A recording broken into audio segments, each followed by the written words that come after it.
Hello ladies and gentlemen, and welcome to the power plant. I am Tyson Sage. We're going to get the action going right now, right off the bat, with xRuKo.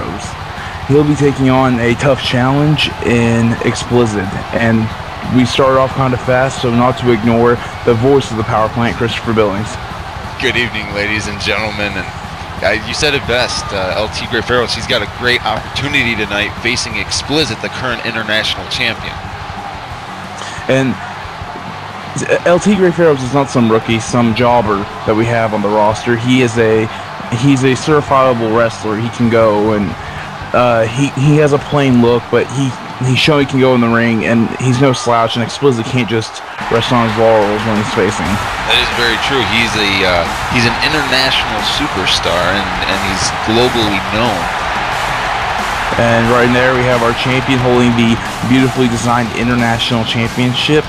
He defeated Brick Wall at Over the Limit in a fantastic ladder match, doing some amazing spots, including getting Brick Wall up on his shoulders on an electric chair drop and dropping him right on the ladder, overcoming his size differential for an amazing move.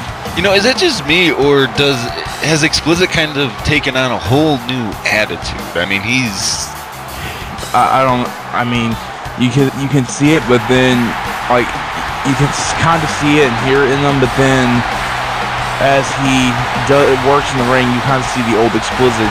So I don't know if you can say a new attitude, but I think he's happy to be champion. He's happy to be wrestling in front of these fans, and he doesn't plan on dropping that international title shot anytime soon. And just to let everybody know, Happy New Year from all of us at the Power Plant. I know we didn't get to say it in the very beginning there, but Happy New Year. You know, welcome to 2013. Yeah, it's sure to be a great 2013 this year. I'm glad to be here, part of the creative process, part of the board of directors per se, and great to be commentating. xRuKo comes out like a bat out of hell to start this match. That's what I'm saying, and this is what Explicit's got to be ready for. I mean, like you said before, xRuKo, he's no stranger to, you know, in-ring action. He knows his way around. He's a former world champion outside of the United States. He's a former international level type championship in Japan and in Canada, and he won a world championship, a couple world championships in Mexico, along with several tag team championships and several light heavyweight championships. He's decorated, but now he's on the big stage, and we're going to see what he can do in TPP. And he went for a big super kick there, but it was also a big miss, and then Explicit ducking the big Mayanera Hurricane Rana head scissors type maneuver. Exactly, and it's quick action like this. I love seeing the quick stuff like this, and it all starts slowing down when, you know, they start hitting those bigger moves and those bigger spots. But xRuKo, I mean, every time I've seen him in the ring, he always gets right back up to his feet. This guy is a sensation. Well, he's gonna, I mean, like most superstars, he's gonna get hit. He's going to get up as fast as he can, and he does it faster than most. He's not used to being the bigger man in the match, so this must be a somewhat unique experience for him. He's not even used to being the slower man, and again, that might be a unique experience for him. So we're going to see how that goes. But Explicit, yeah, the referee admonishing Explicit there with those thrust of kicks in the corner. I mean, you got 5 counts if you're touching the ropes in any way to get a move off, and so the ref was warning Explicit that he will use that count if needed. And again, xRuKo, he hit that flying Mayanera, and now a springboard. Ooh, was that on the back? Beautiful spinning crossbody. It looked like he almost took Explicit down from the shoulders, but Explicit recovers quickly and sends him to the ring. But Pharaoh's again with it, and this time he nails him with the spinning crossbody. And another flying Mayanera on the outside. This is what it's all about. I love seeing guys like this. I mean, these are both young guys.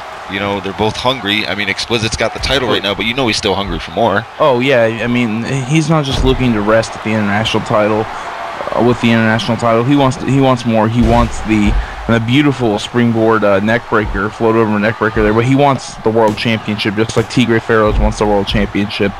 And they look at the international title as a great milestone, a great accomplishment, and a great stepping stone to bigger and better things. And they're going Explicit, he could do it. He can get it done in the ring. He's beat former TCO member Brick Wall, a man twice, maybe 3 times his size, in a ladder match where he was beaten down and bullied and still came out on top. And despite having the speed advantage, he did not have the size or strength advantage, and he got knocked around viciously like a rag doll in that match. You know, and the coolest part about that is I mean, they're both Explicit and LT Greyfarrells are both going to get a great opportunity. Oh, we got to cover off. So cover one, two, only a 2 count. Off T Greyfarrells' finisher.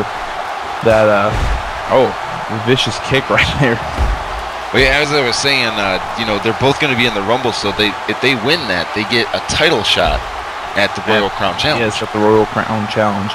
And that's people, all the superstars are gearing towards that moment. Seannaners gearing towards his title defense. We don't know who he's going to be defending his championship against at Breakdown, but they're all gearing towards that Breakdown match, their big chance to break through. And we have a couple of qualifiers tonight that we're going to be seeing for the last 2 spots in the Rumble, and we'll see who get those and who gets the big edge.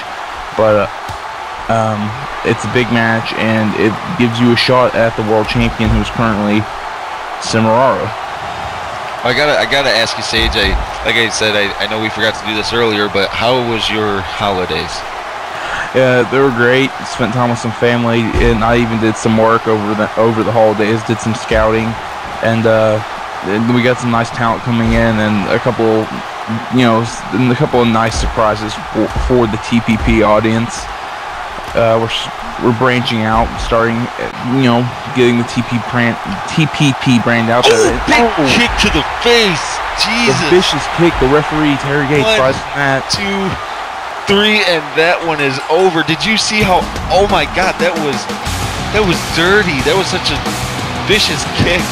And Explicit, that's why he's the international champion, because he can end a match like that. You blink and it's over. You just never know when the international champion is going to put you out with that nasty kick. That was too fast. It was. T Greyfarrells didn't even see it coming, and he pumped himself up and then snapped the leg right over his head. The masked face of T Greyfarrells, who is still somewhat out cold in the ring, somewhat being the wrong term to use there. He seems pretty much. What is that? Craig Hazard? That's Craig Hazard. He's motioning for the title. Craig Hazard is motioning for the international championship. He lost to Seannaners in an amazing 5-star match at Over the Limit in the main event finals of the TPP Championship tournament. And now he looks like he has his eyes set on the international championship of Explicit. Well, I'm being notified that Jamal Johnson has something to say to us in the back here. Hello to all the PowerPoint fans. This is Jamal the Saint Johnson here, just with a few things on my mind. Starting with the hardcore series. What is that? What is a hardcore series when the last hardcore champion is in the power plant now? What is that? That is a conspiracy against me and every other good talent that has to get back in line every time the company shuts down, goes away, and etc. This is not my fault. They can't keep themselves in business, but that's okay, because I'm going to win this tournament and show that this tournament was just a waste of time. You should have just gave me the championship to begin with. People in the back, I feel sorry for you, because you're going to look so stupid when I get crowned for my 3rd time the hardcore champion of the power plant. And then you got me in the main event tonight against Jerry Graham.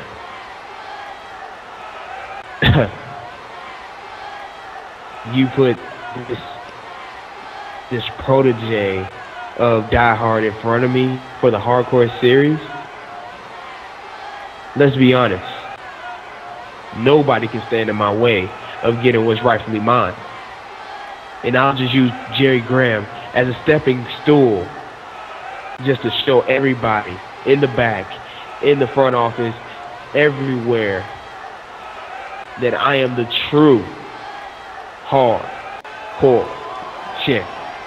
Well, those are big words from Jamal Johnson. He's laying down the gauntlet for the Hardcore Series.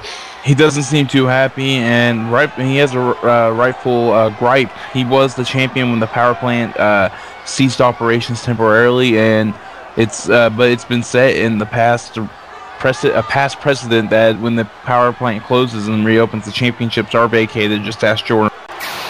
Exactly. Now we're getting right into the breakdown qualifier matches. Very first one. This is for the number 30 spot. Craig Hazard, the man we saw earlier calling out Explicit, he's looking for big income as far as accolades, where he wants the number 30 spot. He wants to win the breakdown Rumble match. He wants to win the international championship, and of course he wants the world championship. This man wants it all.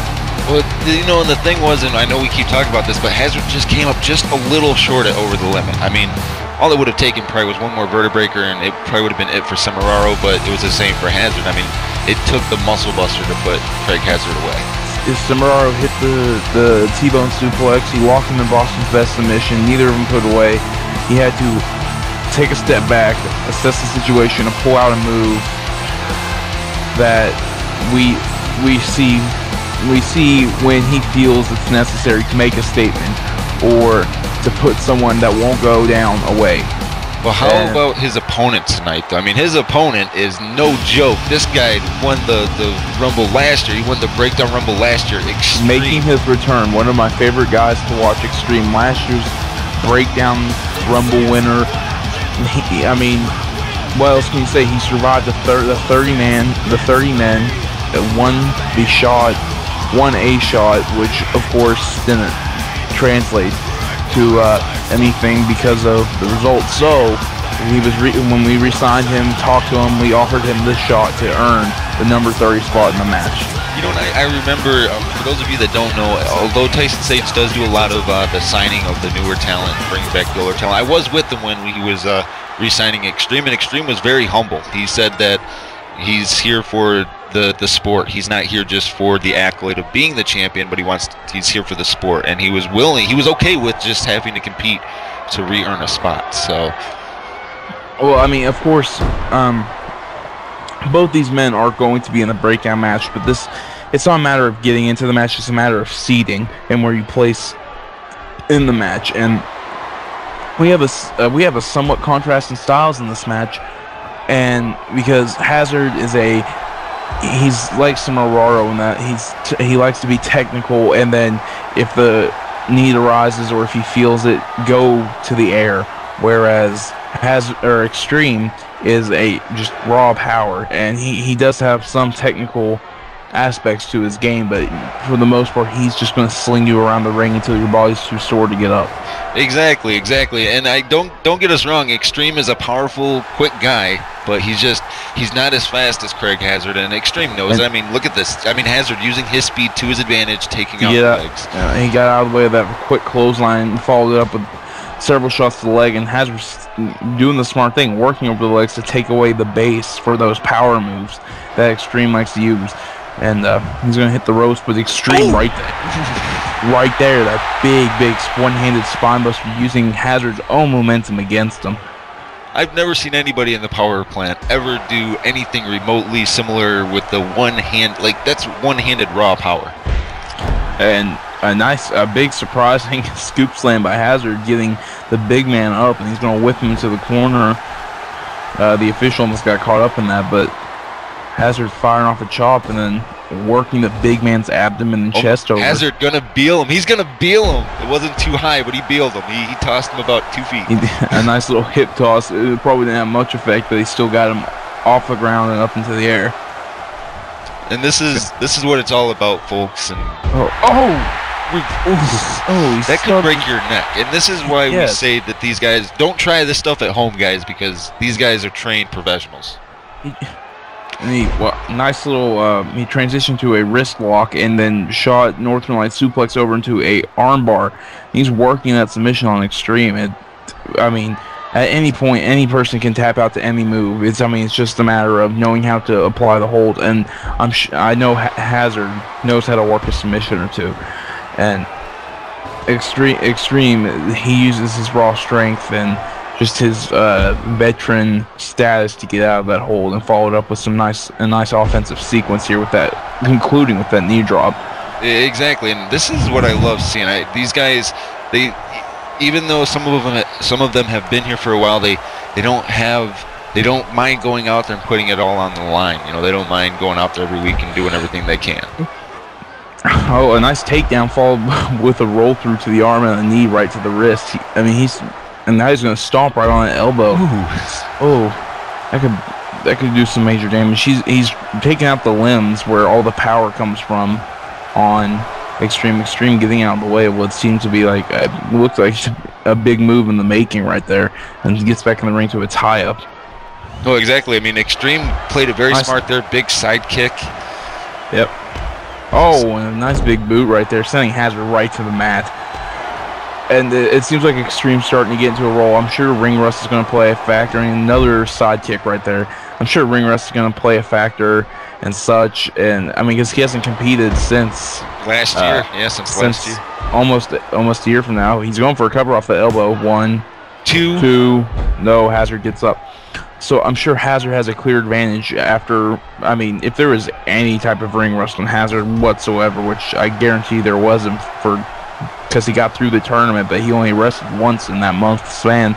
He wrestled it off with Cimararo. He won't have Hazard for a nice sequence there, taking him down by the arm and locking him in a cross arm breaker. Is Extreme going to give up here? See, this is why I would like to see Craig Hazard versus Cimararo again. I mean, I think it'd be a very great match to see again, and I'm not saying that nobody else can do those types of things, but I mean, their match was spectacular, and I would love to see them go at it again. I mean, just back and forth and back and forth. Well, I mean, we very well could if Hazard wins at Breakdown, and Hazard gets caught in a full Nelson and flipped over with the Dragon Slam 1, 2, or a full Nelson, Dragon Suplex, and now he recovers quickly, and then tried, I guess, talking smack to Extreme or something and got caught, and now these two, I can't even keep up with the action with how quick these people are countering each other. Well, what's Hazard thinking here? Hazard moonsault from the top rope. Oh, God. You get that big moonsault catching Extreme on his vertical base, and he's counting 1, 2. No, Extreme gets out. That was a high-impact move, high risk, high reward. And he gets caught in the front face lock right into a snapmare. And another submission hold. These guys are using these submission holds to a certain level of effectiveness to wear them down. I don't think they've worked each other over enough to win off of the submission, but these submissions will wear you down relatively quickly. Oh yeah, and that's the thing. I think they both realize that is that it's kind of like a chess game, and into a cover here from Hazard 1, 2, only a 2 count. Like I was saying, it's like a chess game with these guys. They just kind of work each other and wait for them to make that real big mistake, and all it takes is one big mistake, and the whole matchup, scenario can change. Yeah, Extreme caught that elbow and tried to fire off a punch, but then Hazard caught the punch. These guys, they're reading each other like an open book, and another old school abdominal stretch. And you don't see that very often nowadays. He's working over the abdomen of Extreme. And, I mean, this is kind of a risky move because where Extreme is the bigger and stronger man, that could happen right there. And it's abdominal stretch is more of a big man's move, a big man's submission where they use their size and strength to wrench and tear apart the person. Then Hazard tried to turn the tables and it just didn't work out very well. Well, now Extreme is with a flurry of elbows to the top of the head there, but Hazard ducks the fourth one. Extreme went to the well one too many times. Yeah, and Hazard's going to make him pay with a nice Japanese arm drag, showing off the technical game. Another arm drag. Is he going to follow it up with a third? Ooh! Yep. Don't go to the well too many times, and he doesn't. Running head scissor takedown. Extreme, he's doing good for what I thought he would do, just with all this ring rust, and it looks like what's Hazard going for here? Hazard leaping in, a big flip over neck breaker. Ooh, beautiful. He measured him up and nailed it. 2. Only a 2 but count. it only gets him a 2 count. And now he's going to hit the ropes again. And, stop right in his tracks. Another big spine buster and another submission with the single leg Boston Crab. Extreme's got that locked in, but actually he didn't have it locked in. It looked like he had the submission set up and ready to wrench, but Hazard got out of it relatively quickly and recovers and, falls up with a big double axe handle and immediately drops down to the elbows. And see, that with Hazard, it's chain wrestling. That's what he does, and it's beautiful. Every move leads into another move for the most part, and like right there, he snapped the wrist, turned his opponent around, and right into a DDT, and it's very effective. It got him to the finals of the World Championship tournament, and that was calling for Extreme to get to his feet. Ooh, and crossbody. Nice crossbody. And the only problem I'm seeing here is Hazard is he can't put Extreme away. He's trying, but it isn't happening, and that's the difference. These smaller men, when they take on the big guys, the matches are going to be, if the smaller man is having the advantage, it's going to take longer for him to work over said big man. Oh my God! Look at this camel clutch. He's got him in a hammer lock and is wrenching back like a camel clutch submission, and the question is Extreme going to tap, and he fights out of it again. Like these submissions, these men are working those. They're wearing down their opponents, and they are trying to get they're fighting for that number 30 spot like it's a world championship. Because I mean, just that one match is the difference between being stuck in purgatory. Wait a second, what's Extreme looking for? Oh, he plants him with that move. I don't know if Hazard's going to be able to kick out. 1, 2. Hazard hits out. And that 30 spot's the difference between roster purgatory and a world championship main event. Well, and so exactly. I mean, if you go in at number 30 or even number 29 or any of the last 10 spots, you have a great advantage. Well, I mean, there's not much difference between the 29 and 30 spot or any of the last 5 because of how the match is set up. But as long as you get one of those last 5 spots, it's vital. And the 29-30 spot do have a somewhat psychological advantage because you tell your opponents that I'm the big man here, I'm the last one coming to the ring, and this is going to be my show or whatever, or my shot, and they just have to sit there and watch you. And Hazard, nice. He read Extreme bouncing off the ropes after he threw him and caught him with a big crossbody, it looked like. That was some huge speed. Northern Lights with the bridge. 1, 2, only a 2 count again for Hazard. Extreme is staying alive here despite being on the end of this beating. He's put on some hurt himself on Hazard, but not as much damage has been dealt out by the former #1 contender. Exactly, and Hazard, he's showing why he was in that main event match at Over the Limit. I mean, he's taking it to Extreme, but Extreme is, he's taking the punishment, but he's fighting back too, and that's great to see. But I would love to see Extreme really step it up here. He hasn't been able to get any full momentum going, and Hazard has just been. He's got a couple of big time shots, a couple of moves that could knock anyone out, but Hazard's had the continuous offense, and he's saying it's time to end this. A nice kick to the gut. Oh my God! Of course, we know what this is. Vertebraker.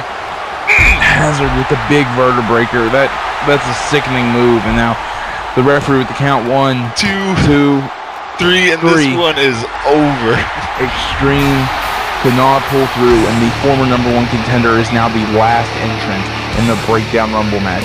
And of course, that is extremely important in trying to win that match and get a world title shot. Exactly. And I'm being also notified that in the back we have Dustin McDonald standing by with Anthony Guerrero Jr. and with Suicide Kid. So let's go over to Dustin McDonald and see what they got to say. Or wait, actually, it looks like we still got a few seconds here. So, Craig Hazard, he's going to be my pick for the Rumble. I'm going to go out and say that right now. I got a couple of picks in mind, and I'll keep them to myself until later down the road. Fair enough, fair enough. You know, and I don't know, it's shaping up the way the Rumble is. It's a very unique setup. So here we go with Dustin McDonald. Dustin McDonald here with Anthony Guerrero Jr. and Suicide Kid. Anthony Jr. says he has a very big announcement regarding Breakdown. So Anthony, what's on your mind, bud? You know, you're right, because I do. I have a very, very big announcement. Well, first things first, we get myself and Suicide Kid, my longtime best friend, we get a shot at the tag team titles at Breakdown. My mother, the owner of the power plant, she let me know that we have a scheduled tag team title match over the limit. That's so cool. It's really cool, and then a lot of people are thinking, well, you know, how do you deserve a title match? She realizes that me and Suicide Kid are the future of the sport, and she knows that we're going to do great in the match. But I'm so excited for that. I'm looking so forward to that. But I want to talk about tonight, because I'm facing a guy that is known for hurting people, and that's Monroe. You know, he took out Jordan Moore, even if it wasn't on purpose, even if it was just an accident. So I'm fighting a guy tonight, and I have to be focused, and I have to be driven. And nothing personal. It's going to be nothing personal, Monroe. But when I beat you later on tonight, it's just business. I'm not like my dad. I'm not going to tag you after the match, win or lose. I'm not going to do anything like that. It's just business. You're just another spot for me to attempt to go through. And if I beat you tonight, not only are we in that tag team title match over the limit, but I then would get to enter number 29 in the in the Breakdown Royal Rumble. So I have to win this. I mean, this would be the greatest way to start off my career, not only winning the tag team titles, but then winning the TPP championship. That would be so great for me to do that.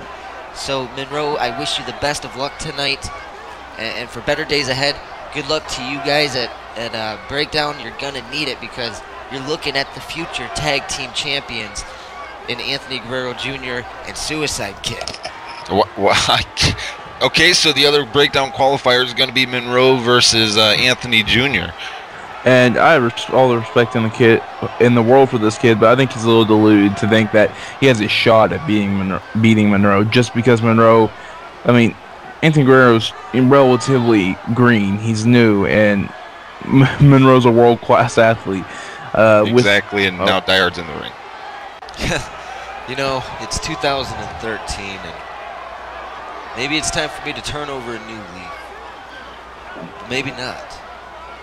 I mean, I don't know. I've spent the better part of the past 22 years, you know, wrestling, doing what I do best. But one thing that I realize is that although some of you may not agree with it, Semeraro, he's a great champion. And so in the interest of our company, you guys aren't going to see Semeraro on the show for a few weeks, simply because I need to protect him.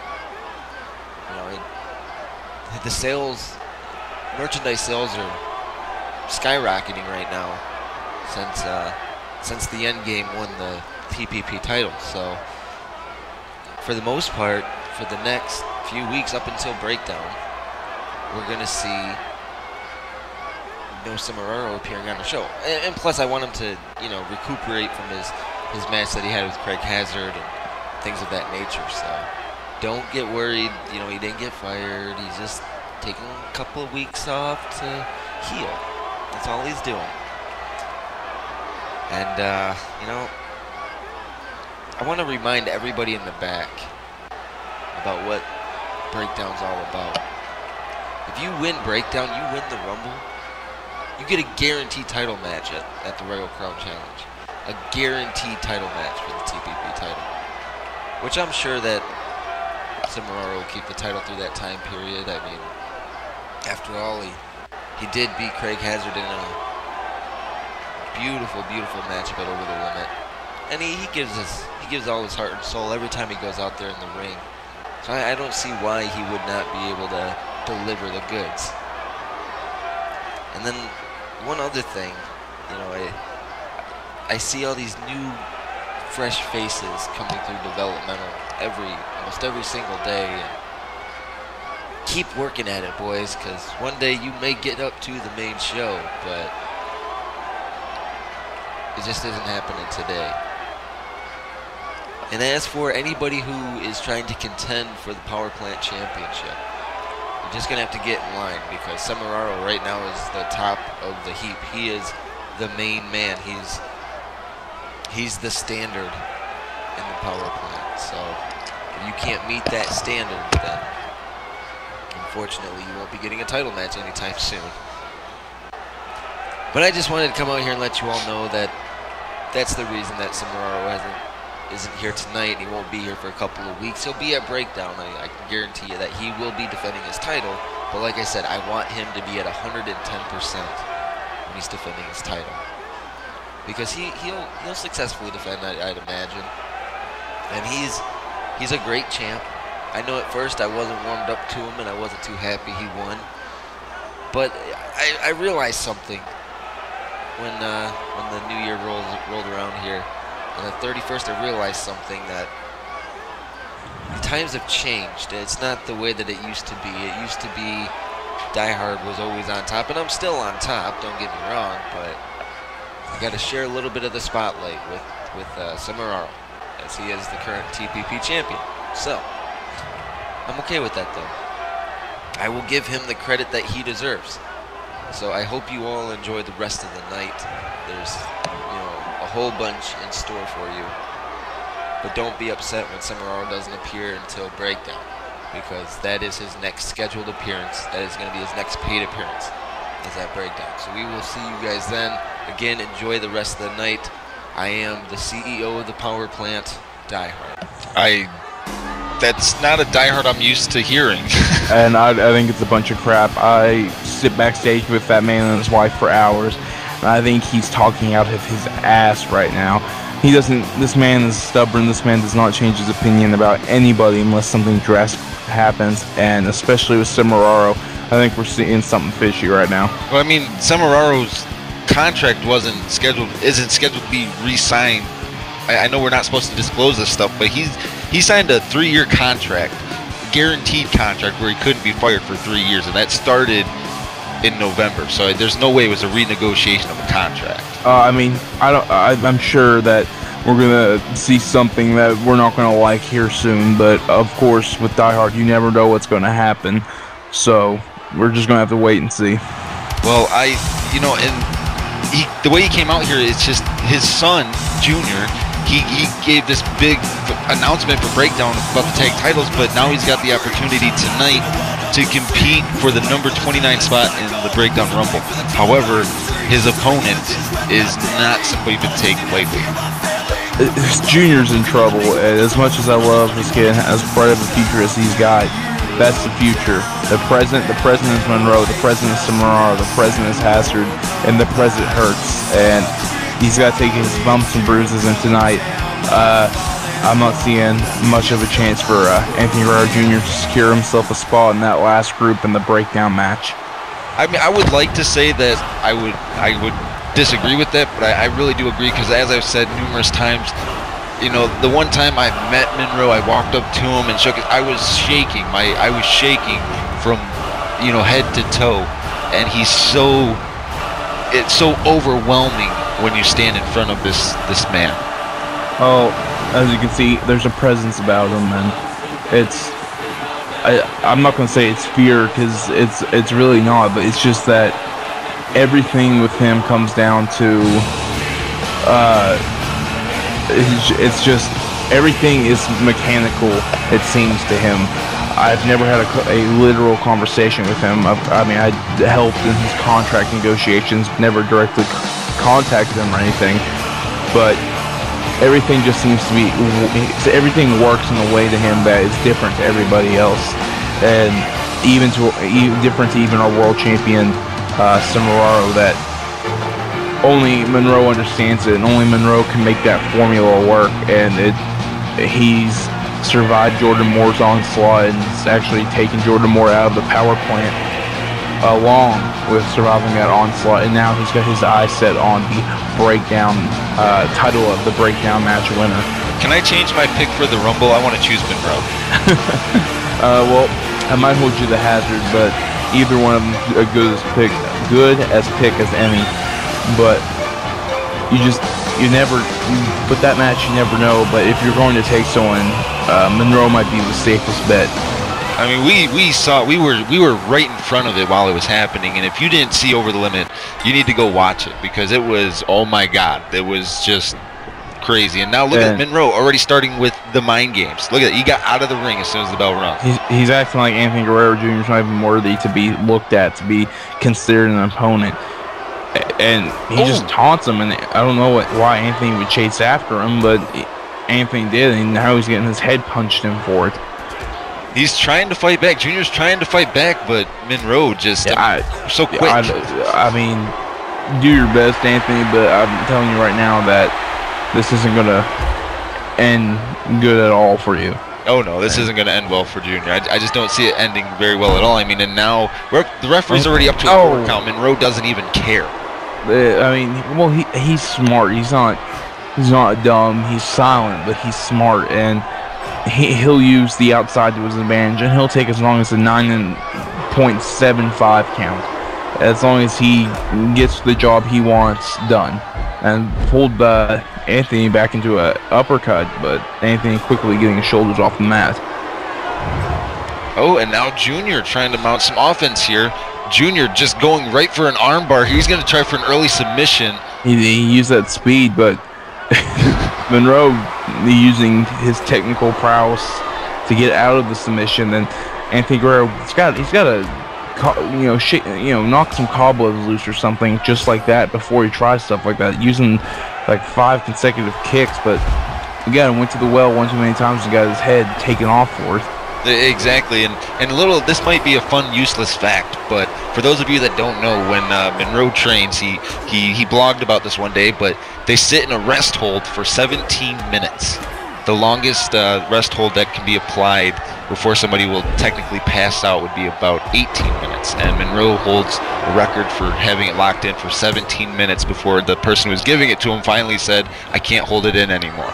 So I mean, that just goes to show. I mean, yes, and he's a vicious man, and when I say vicious, I'm not talking about a monster who like cruelly beats down people for no reason. He has a reason for everything, and his reason for beating down Anthony tonight is the number 29 spot in that match. You know, and then I gotta agree with that. As scared as I am of Monroe sometimes, the thing is, he's a professional. He realizes what it's about, and look at this. I mean, just going right into that side. That I'm trying to think of the name of the move here.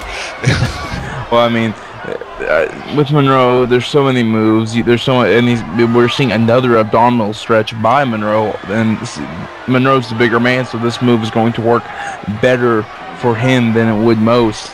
And Anthony managed to fight out of it, but. And then right into a moonsault. I'll question the choice of moves following that submission, but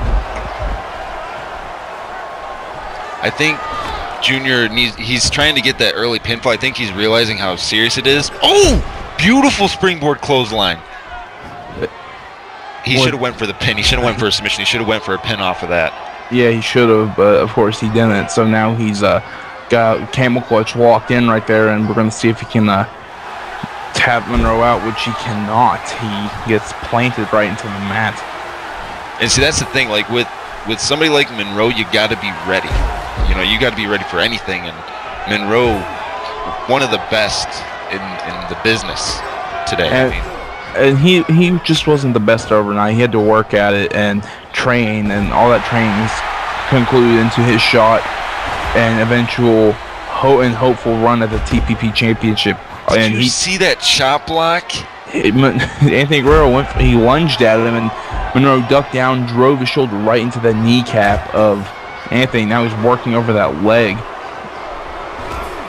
And now Monroe flurry. Oh, one chop, 2 chops, 3 chops, and what do we call these?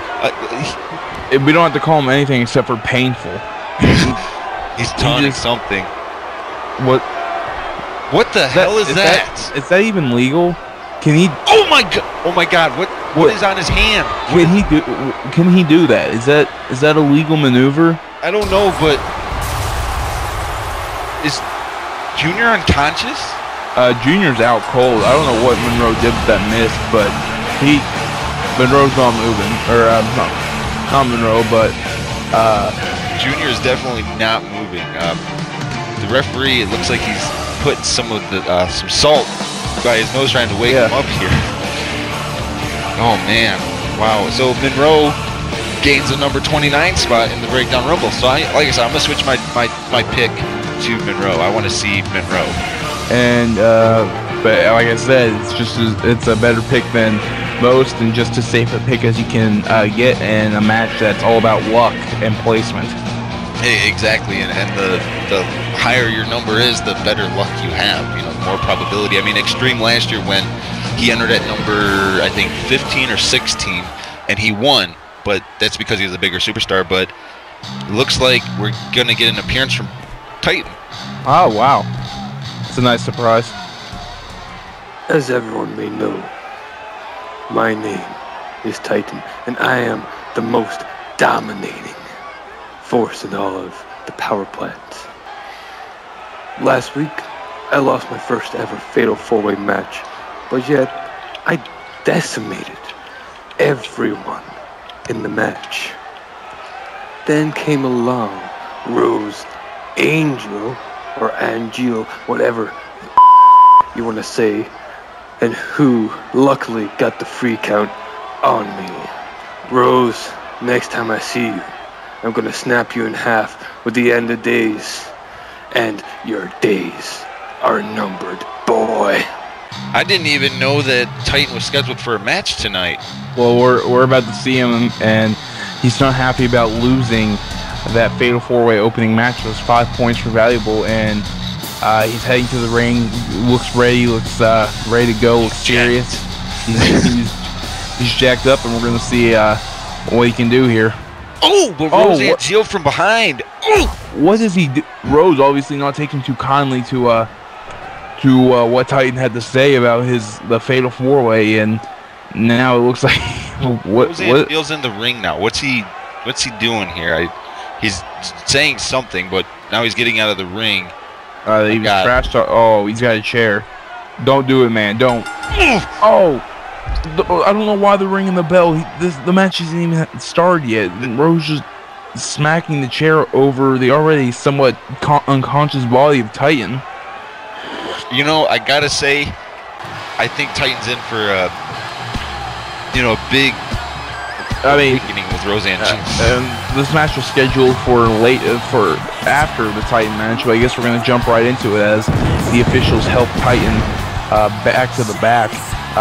This man is the man who faced Moraro last show for the TPP Championship, as sanctioned by Die Hard himself. And let's just say we've heard he's not too happy with what happened at the end of the match. Exactly, but he's got to focus. Like I always say, he's got to focus because he's facing a young man tonight that originally was supposed to debut over a month ago, but due to certain circumstances he wasn't able to, and now tonight he gets his opportunity against Sabbath to make his first impression, and that is the Cuban charisma, Samardo Iglesias. He's got a bright future ahead of him. He'll be going to development. He'll be jumping between developmental and here, and so here he is. He looks he's in great physical shape and is ready to take on another former #1 contender.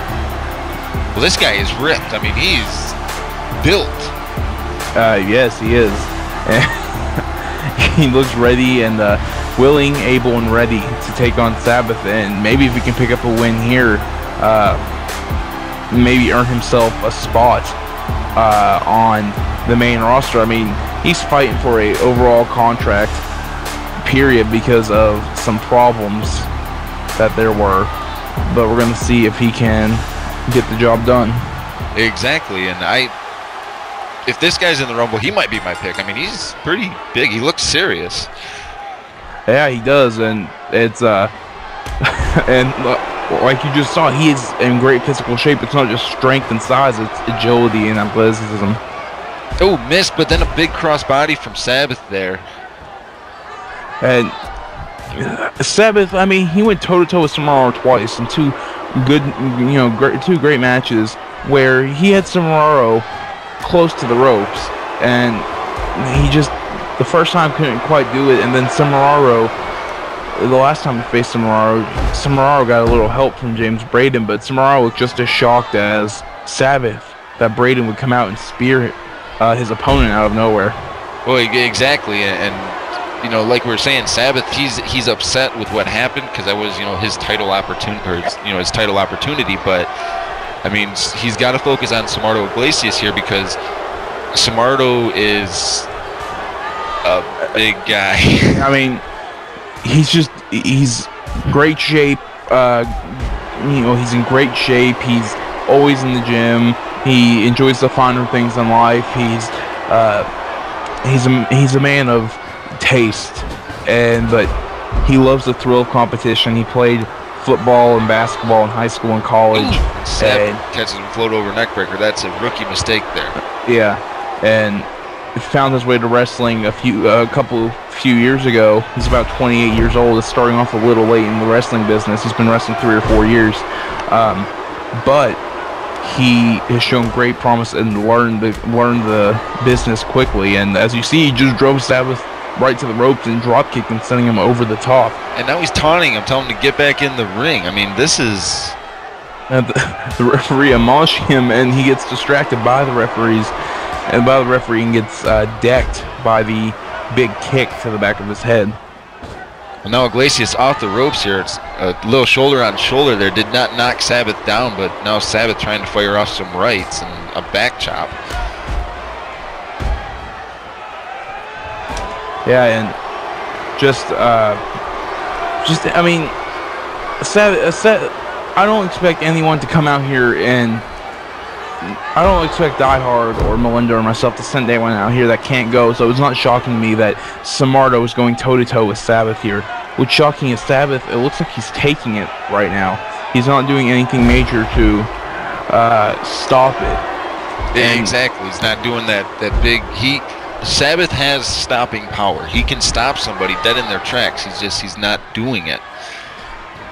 Yeah, and it's just, it might be the strength, it might be, I don't know what it could be, but Samardo's got Sabbath on the ropes until Sabbath is countering that whatever Samardo was going for and hitting him with a flying clothesline. Yeah, well, exactly, and now Sabbath has Samardo on the ropes, and again, those rookie mistakes, because this is vintage Sabbath here, off the ropes, ducks under him, and then that clothesline. Oh, he catches him with that rebound suplex right there, or rebound clothesline, I'm sorry. I mean, that's just that, we've seen that from Sabbath every match he's been in pretty much. He does that clothesline off the ropes and just a little bit of scouting on tapes, and he'd be able to see that move would be coming off the ropes. Well, and I mean, sometimes in the heat of battle, you're preparing for so many things. Something's got to fall by the wayside, and in that case, I guess, because I know Samardo, he does watch his film, he does all this, and a nice electric chair suplex, almost a queen suplex move. Yes, Samardo does. Oh, he's going. Oh, that was like a Cobra Clutch slam. He calls that the Cuban crash, and we're going to go for the count. 1, 2. He hit the Cuban crash and just wasn't enough to take down Sabbath. So we're going to see what else Samardo Iglesias has in his bag of tricks. And I like his tights. Nice Cuban cigar on the back. There's an artist that he says does his designs, and that one specifically is done by someone called Batman Cage. Nice, and Sabbath trying to keep the offense here. He had that quick suplex and the suplex takeover right into that nice knee drop. It was a beautiful transition to get that move off. Ooh, double underhook into a backbreaker there. Nothing fancy about that, and now it looks like the frustration is starting to build. Yeah, he's breaking some rules a little bit. I mean, in the power plant, that's not technically a disqualification, but in most other places, closed fist means the ringing of the bell and a loss. Oh, and a nice little arm ringer into an arm breaker over the shoulder, crossbody into the pin. 2, Only a 2 count. Only a 2, but you know those pins, take some energy. But Samardo, he's taunting. He's got to focus, and that taunt's going to cost him. Sabbath recovers and starts firing off of the flurry of strikes. And now off the ropes, running drop kick to the side of the head there. And like I was saying, I mean, we understand that the Cuban charisma, Ruben Corban, I'm sorry about that. Samardo Glacius is, he's relatively new to the sport, but like you said, he did learn it really quick, and that shoulder block shows that he learned the sport very quick. And right there, that's just using his agility and raw strength in cooperative manner to cause a high impact move that I thought we keep Sabbath down longer, but Sabbath's already back up fighting. Yeah, exactly, and he's fueled by that frustration right now, it looks like. And that's the thing, like you were saying, with Samardo, he needs to focus, but Sabbath needs to focus, because if he gets distracted by what happened on 54, then it's going to be a very bad night for him, because Samardo Glacius is going to pick up a big win tonight. Yeah, I mean, he's got to realize that he can live. There's another day to fight those battles, and unless you're in the ring, unless the person you're pissed at is on the other side of that ring, there's no reason to bring all that trouble into the ring. Exactly, and Sabbath is he's looking pretty solid, but you can definitely tell he's getting frustrated. He's going back to the well with moves. He's not mixing it up like he normally does. And I mean, it's to be expected, because I mean, even though Samardo is a new talent, that Sabbath probably didn't know who he was going to face coming to this match, because Samardo wasn't scheduled. Knee to the head. A nice knee to the head. Wait a second. Sabbath's looking for that snapmare driver, and he drives Samardo face first into the mat after stunning right off the 2, 3. That's gonna be a 3 count. Yeah, that move will knock you out. I mean, did you see the plant on that? And Samardo Glacius, great showing tonight, but he's got a very big forehead, and that planted right in the middle of the ring. He sent Samardo for a ride following that snapmare driver, and he's going to have to try to get his marbles all back together. So tell us a little bit about the main event here. We know it's going to be Jamal Johnson and Jerry Graham, Hardcore Series implications. Hardcore Series implications winner, depending on how he wins, it can get 2 to 3 or 4 points. Loser loses a point. Jamal St. Johnson did not lose any points last week because he was not the first man out, and this will be Jerry Graham's debut Hardcore Series match. Well, yeah, and this is what I'm interested to see, is how Jerry Graham is going to react to this situation. And I mean, Jerry Graham is a veteran. Well, not a veteran, but he's got that veteran aspect to him because of the training from Die Hard and such. And he is looking to maybe work his way towards his first title. And Jerry Graham sporting a new look here, new color scheme. It's a reverse of what he usually adorns to the ring. But you see the elements of Die Hard in his entrance, and you'll see it in the ring, and hey, won Die Hard several championships, why not carry it over to your own style? Exactly, and that's what we're waiting on with Jerry Graham. And I know we talked about this on 54, but with Jerry Graham, he's got to come into his own, and we're not accusing him. So when you watch this, Graham, don't assume that we're accusing you of just riding off of Die Hard's coattails, but we just want to see you come into your own and become your own superstar.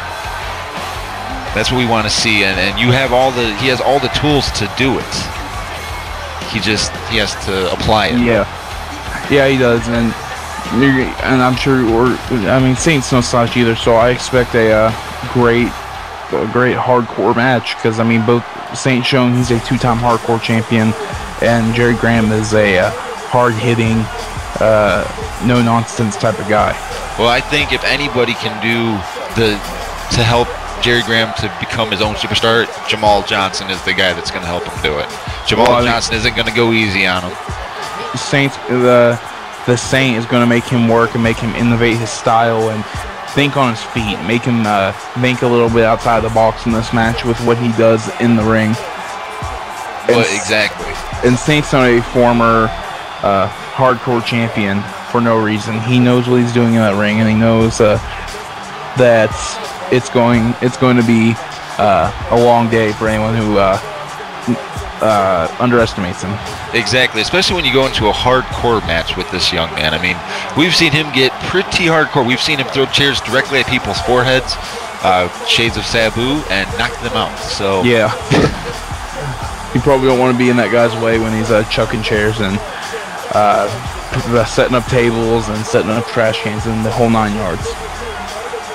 And I'm really excited to get this underway. So let me get this straight. If they win this match by a hardcore, what's defined as a hardcore? It's what happens is the match happens, and there's a 2-day period where I and a couple of other people picked by me determine the ending result of the match, and we determine whether it is hardcore enough to warrant an extra point.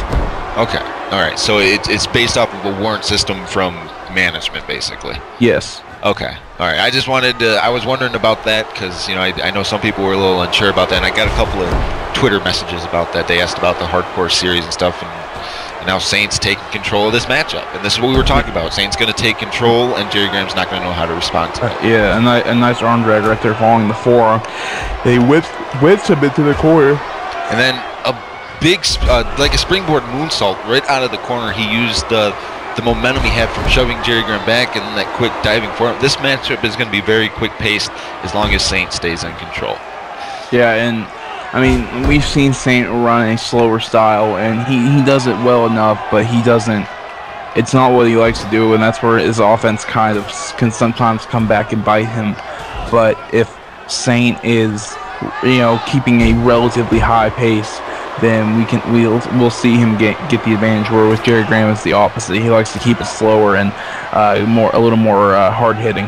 Exactly, and that's shades of Jerry Graham's training with Die Hard, because a lot of people in the back have heard the rumors of how Die Hard trains, and supposedly, what this move right here, the knees off the ropes into the side Russian leg sweep, which Jerry Graham is now doing. Supposedly, Die Hard says he does that 150% speed when he does it. So I guess they do 150% impact as well. They don't, when they're training, they don't do half speed or half contact. They just go all out when they're training, and I think that is kind of dangerous to do that, but make sure. Yeah, well, I mean, it sounds about it sounds about right. And he's going to go into the cover following the vicious knees and such of that sequence, and then he's going to drop a boot on him.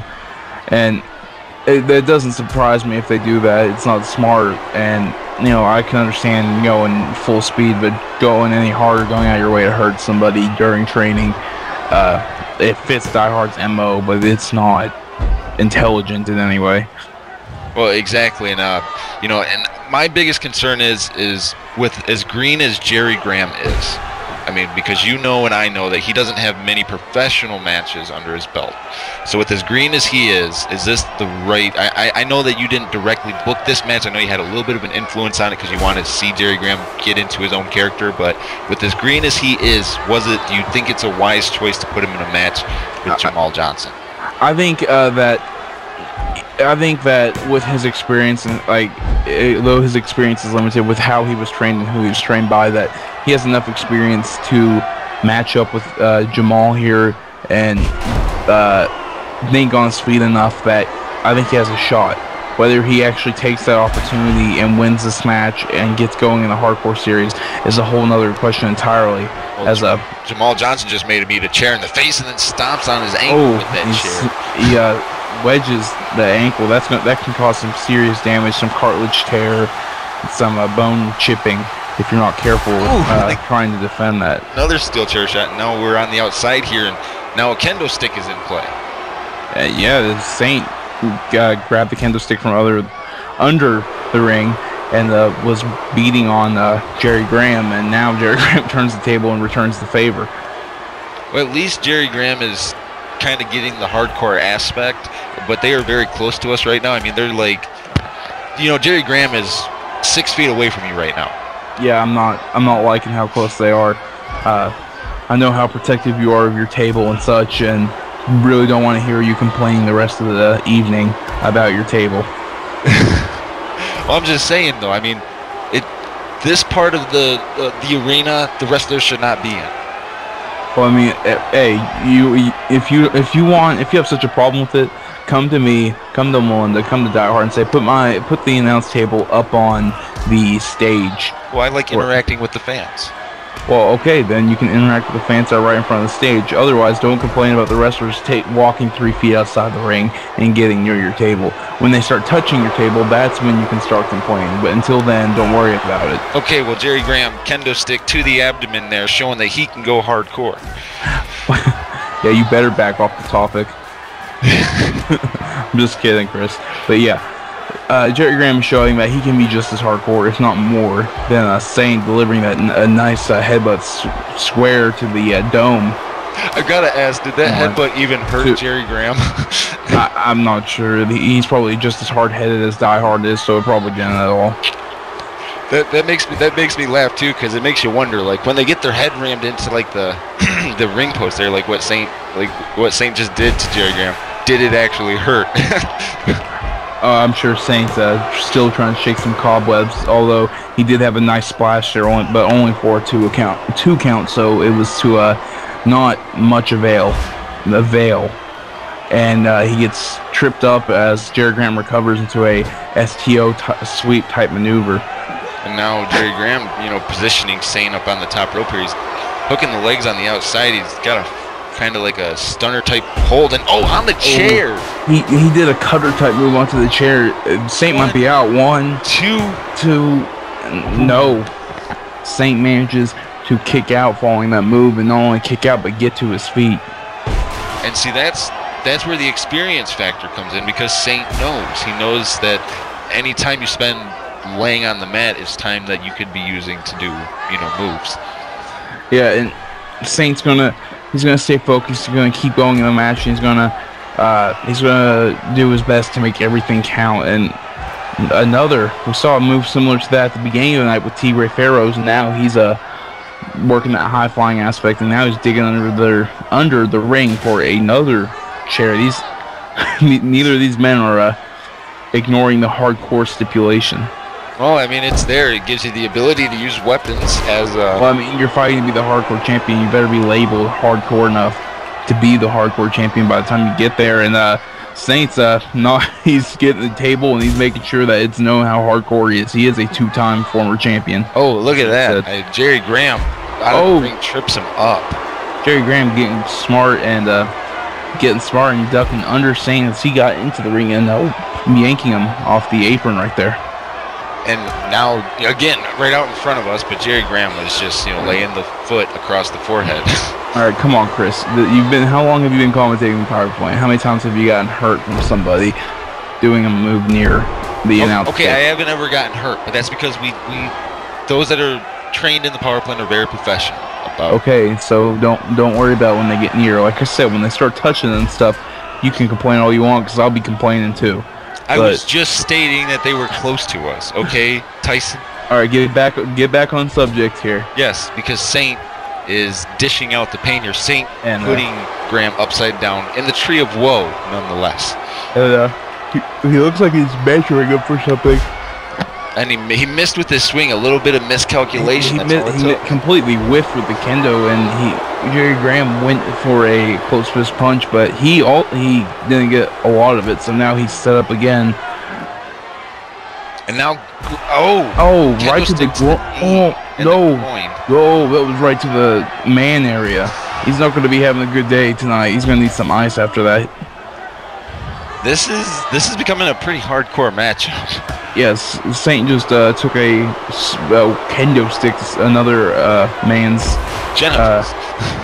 Yeah, sure, and that's too hardcore for me. There's a line you draw, and putting people through flaming tables and such is all good and fun, but you go after a man's boys, and then that's when it gets too hardcore for Tyson Sage. Well, Jamal Johnson, he knows what it's going to take to win this, and now he's tying up Jerry Graham and a guillotine with the chair. All this right. could crush this is another thing that might be too far. There's the boys, and then there's, and Jerry Graham got caught with it. He got out of it a little bit, but he still got nicked with the chair off the stomp, and then Saint picks him up, and a Van Saintinator. Van Saintinator. There we go. 1, 2. Only a 2 count though. Jerry Graham showing he's got some resiliency. Yeah, Jerry Graham works his way out of the pin and recovers as he takes him over, and he walks in a bow and arrow type submission hold here. Just kind of sitting in position. I think Graham was just trying to catch his breath. He stop the speed. Slow it down and get a perspective of what's going on. He delivers a vicious boot right to Saint's face as he has him set up in the corner there. Now, what's Graham doing? Graham's got the table now. He's I guess he's preparing to put Saint away. He's got Saint measured in the corner and is setting that table up. But Saint again recovers and snaps off a nice enziguri right to the top of Jerry Graham's head and slams him face first into the mat. You got to wonder. To throwing chairs. That's a black Sabu. That's just what we need in the power play. That's what I'm saying. Jamal Johnson, the Saint, you know, he's, like I said, he's not taking it easy on Jerry Graham tonight. He's making Jerry Graham earn his keep in this matchup. If he's going to win it, he's going to deserve this win. Oh, yeah. Completely. And either one of these men who win it, they deserve it. And I have a feeling that at this point, whoever wins is going to be going for those extra points. I think that's what Jerry Graham was looking to do, and although it didn't immediately, oh God, is he going for those triple power bombs on the outside? Boys in the back, I want you to give me a replay as soon as this one's done, because that's 2 power bombs, the third power bomb there, and here's our replay that I just asked for. Look at this, and this is on the outside, folks. The padding, we talk about this all the time. It's like what, a half-inch thick? Not even. It's basically concrete. You know, and now Graham's got, you know, Saint in the ring during that replay there that threw him in and playing him again face first into the mat. Now he's going for a cover again, trying to get the 2 points and get out of dodge, but it still doesn't work as Saint gets his shoulder off the mat. Saint went for a kick but missed. He rebounds nicely and gets a wrist lock right into that signature neck breaker, and Jerry Graham knocked the table's hinges loose, so it's set up in a TP type position. Exactly. That's a dangerous position. I mean, if you were to trip and fall, you would crash to that table. Yeah, you would. He did like a, I don't know what he did. He ran up, backflip, and then a kick in the face. 2. He did a wall ride using Jerry Graham as a wall, and then delivered a vicious like super kick. And another neck breaker. Yeah, I think he's just trying to break Jerry Graham's neck and make sure he's not